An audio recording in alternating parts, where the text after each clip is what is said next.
Hi అండి, అందరికీ నమస్కారం. Welcome to my channel. స్టోరీలోకి వెళ్ళబోయే ముందుగా ఫస్ట్ టైం నా ఛానల్ చూస్తున్న వారందరూ ప్లీజ్ సబ్స్క్రైబ్ చేసుకుని నన్ను సపోర్ట్ చేయండి.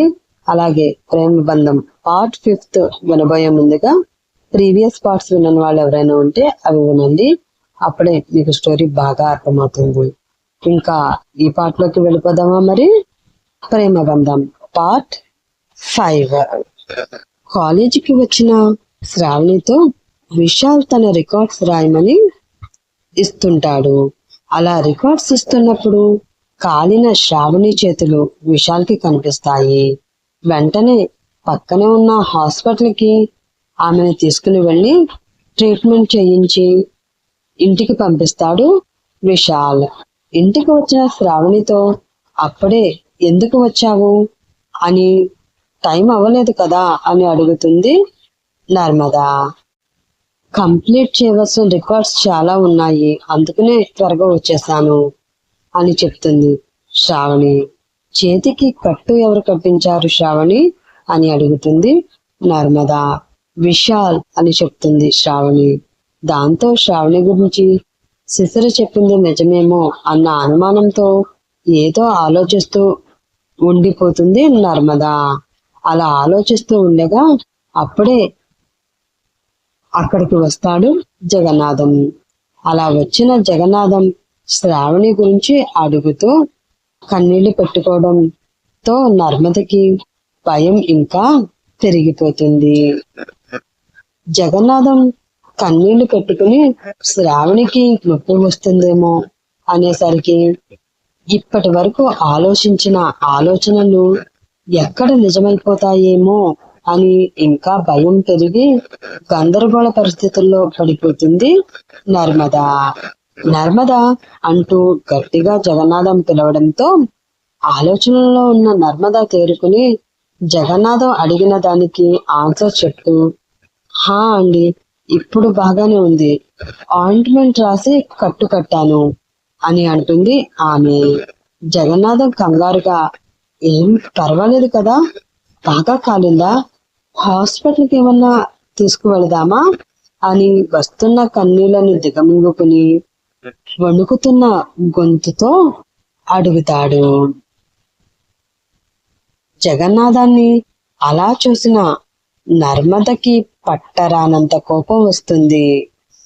దిగమింగుకుంటూ, ఏంటండి చిన్న పిల్లవాడిలా ఏడుస్తున్నారు, దానికి ఏమీ కాలేదు, బాగానే ఉంది, విశాల్ హాస్పిటల్కి కూడా తీసుకుని వెళ్ళాడు, ఇప్పుడే వచ్చి ఏవో రికార్డ్స్ రాయాలని రూమ్ లోకి వెళ్ళి కూర్చుని రాసుకుంటుంది అని చెప్తుంది నర్మదా.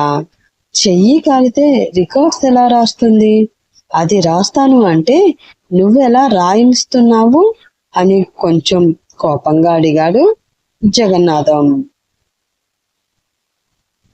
అబ్బా, శ్రావణి లెఫ్ట్ హ్యాండెడ్ కదండి, కాలింది దాని రైట్ హ్యాండ్, అందుకే నేనేమి మాట్లాడలేదు, పైగా ఏదైనా వర్క్ లో పడితే కొంచెం పెయిన్ కూడా తగ్గుతుందని అంటున్న నర్మద మాటకి అడ్డుగా వచ్చిన జగన్నాథం, నీ బొంద తగ్గుతుంది, ఏదో చిన్నపిల్ల తెలియక వర్క్ రాసుకుంటాను అంటే నువ్వు చూస్తూ ఊరుకుంటావా, బుద్ధి ఉందా నీకు, వెళ్ళి ఆ రికార్డ్స్ ఏవో ఇక్కడికి తీసుకురా, నేను రాస్తాను అని అంటాడు జగన్నాథం. శ్రావణి మీద జగన్నాథానికి ఉన్న పిచ్చి ప్రేమ చూసి నర్మదకి కోపం వస్తున్నా తమాయించుకుని, అబ్బా, ఈ ప్రపంచంలో మీకు ఒక్కరికే కూతురున్నట్లు ఏంటండి అది, ఒక 3 months లో దాని చదువు కంప్లీట్ అయిపోతుంది కదా, రికార్డ్స్ కూడా లాస్ట్ కి వచ్చేసి ఉంటాయి, అయినా దాని గురించి తెలుసు కదా, అచ్చం నందిని అక్కలాగానే తన పని ఎవరైనా చేస్తే తనకు నచ్చదు, ఇంట్లో కూడా తన పనులు అన్ని తానే చేసుకుంటుంది అని అంటుంది నర్మదా. దానికి జగన్నాథం సరే అని శ్రావణి రూమ్ డోర్ దాకా వెళ్ళి డోర్ దగ్గర నుంచి శ్రావణిని చూస్తూ ఉండిపోతాడు. అలా చూస్తూ ఉన్న జగన్నాథాన్ని నర్మద చెయ్యి పట్టుకుని తీసుకుని హాల్లోకి వస్తుంది. సీరియస్ గా రికార్డ్స్ రాయడంలో నిమగ్నమైపోయిన శ్రావణి ఇదేమీ గమనించదు. అలా తీసుకొచ్చిన తర్వాత జగన్నాథంతో, చిన్న దెబ్బకి మీరింతలా బాధపడితే రేపు దానికి పెళ్లి చేసి పంపించేటప్పుడు ఏమైపోతారో నాకేం అర్థం కావట్లేదు అని అంటుంది నర్మద. దాని పెళ్లి గురించి నాకు బెంగ పెట్టుకోవాల్సిన అవసరం ఏమీ లేదు నర్మద. ఇండస్ట్రియలిస్ట్ మోహన్ రావు గారు ఉన్నారు కదా, ఆయనకి ఒక్క అబ్బాయికి మన శ్రావణిని అడుగుతున్నారు. ఆ అబ్బాయి ఎక్కడో శ్రావణిని చూసి ఇష్టపడ్డాడంట. నిన్ననే వాళ్ళ పిఏ ఆఫీస్కు వచ్చి ఈ విషయం గురించి మాట్లాడాడు. శ్రావణి స్టడీస్ కంప్లీట్ అయిపోయాక శ్రావణితో మాట్లాడి ఏ మాట అన్నది చెప్తాను అని చెప్పాను అని నర్మదతో చెప్తాడు జగన్నాథం. అంతస్తుల తేడా కూడా చూడకుండా వాళ్ళే సంబంధం కోసం వచ్చారు అంటే ఎంతైనా శ్రావణి అదృష్టవంతురాలు అంటాడు జగన్నాథం. ఆ మాటతో నర్మదకు నోట మాట రాక, ఏంటి మోహన్ రావు గారి సంబంధమా? సిటీలో చాలా పెద్ద కుటుంబం కదండి వారిది అని అంటుంది నర్మద. అవును, చాలా పెద్ద కుటుంబం. ఆ కుటుంబానికి శ్రావణి కోడలిగా వెళితే మన జీవితం చాలా బాగుంటుంది అని అంటాడు జగన్నాథం. అది కాదండి, అంత పెద్ద కుటుంబానికి వెళ్ళాలంటే అదృష్టంతో పాటు కాసులు కూడా ఘనంగా ఇవ్వాలి కదండి. మోహన్ రావు గారి బిజినెస్ తో పోల్చుకుంటే మన బిజినెస్ 3వ వంతు కూడా చెయ్యము అని అంటుంది నర్మద. వాళ్ళేమీ అడగలేదు నర్మద, అమ్మాయిని పంపిస్తే చాలు అంటున్నారు. అయినా ఈ ఆస్తి అంతా నందిని వచ్చాకే నా లైఫ్ లోకి వచ్చింది కాబట్టి ఈ ఆస్తి మీద పూర్తి అధికారం శ్రావణికి ఉంటుంది అని చెప్పాడు జగన్నాథం. దాంతో నర్మద మొహంలో నెత్తురు చుక్క కూడా లేకుండా అయిపోయింది.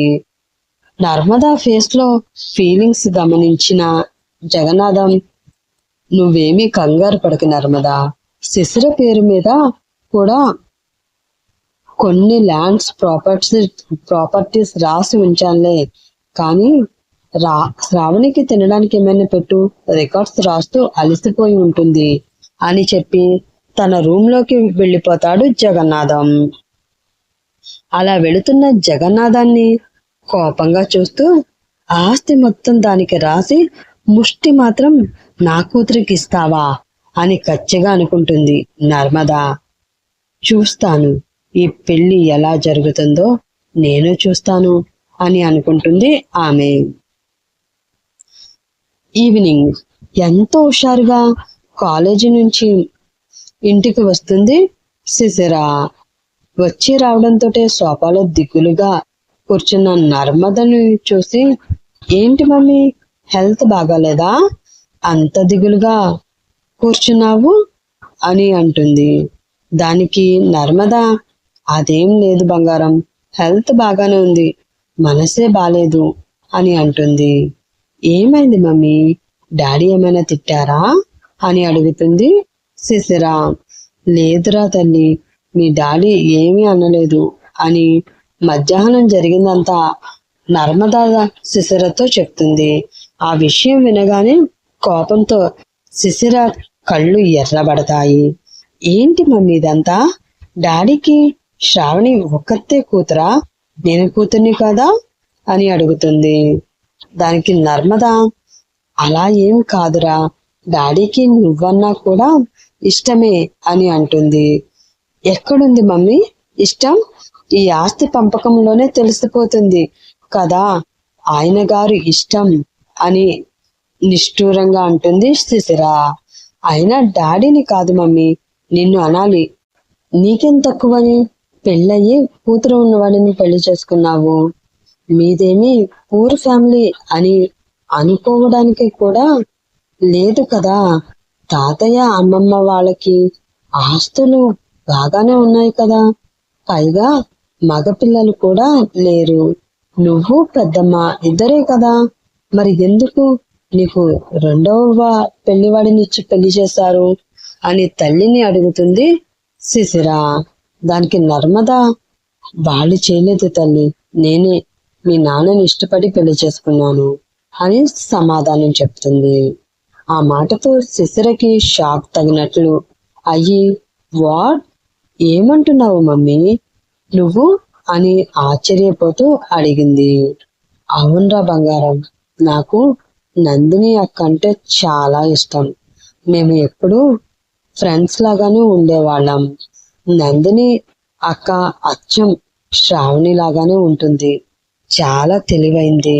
క్లాస్లో ఎప్పుడూ తనే ఫస్ట్. నందిని అక్క డిగ్రీ చదివే రోజుల్లో తన తెలివితేటలు చలాకీతనం చూసి మీ నాన్న అక్కను ఇష్టపడ్డారు. చాలా రోజులు వెంటపడి మరీ ఒప్పించుకున్నాడు. తాతయ్యకి మీ నాన్న నచ్చలేదు.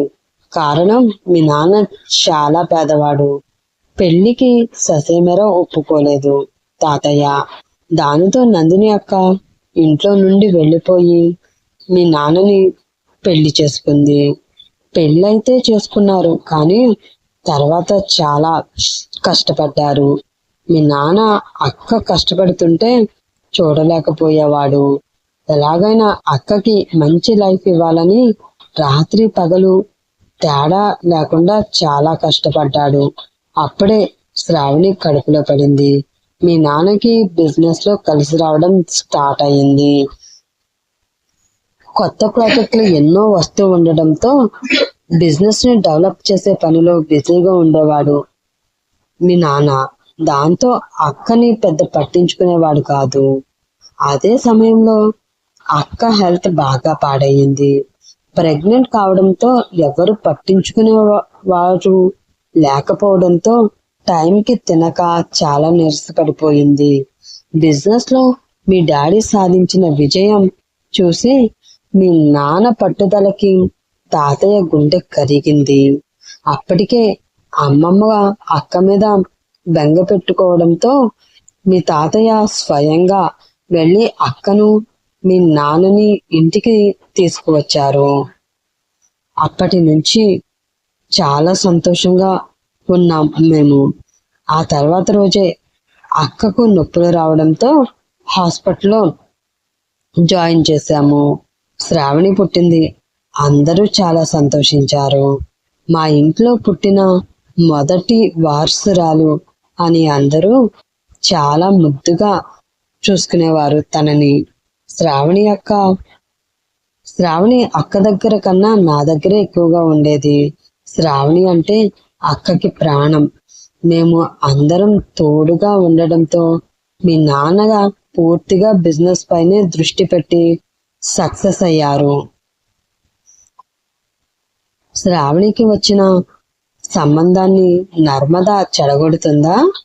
జగన్నాథానికి శ్రావణిపై ఎంత ప్రేమ ఉందో శ్రావణికి తెలుస్తుందా? అసలు నందిని ఎలా చనిపోయింది? నందిని చనిపోవడం వెనకాల నర్మద కుట్ర ఏమైనా ఉందా? జగన్నాథ నర్మదని ఎందుకు పెళ్లి చేసుకున్నాడు? ఈ ప్రశ్నలన్నిటికీ సమాధానం తెలియాలంటే నెక్స్ట్ ఎపిసోడ్ వరకు వెయిట్ చేస్తూ ఉండండి. అది కూడా చాలా త్వరగా ఇచ్చేస్తాను ఫ్రెండ్స్. సో మీరు చేయవలసింది నా ఛానల్ని సబ్స్క్రైబ్ చేసుకుని నన్ను సపోర్ట్ చేయండి. అలాగే ఈ ప్రేమ బంధం మీకు ఎలా నచ్చిందో కామెంట్ చేసి చెప్పండి ప్లీజ్. Bye friends.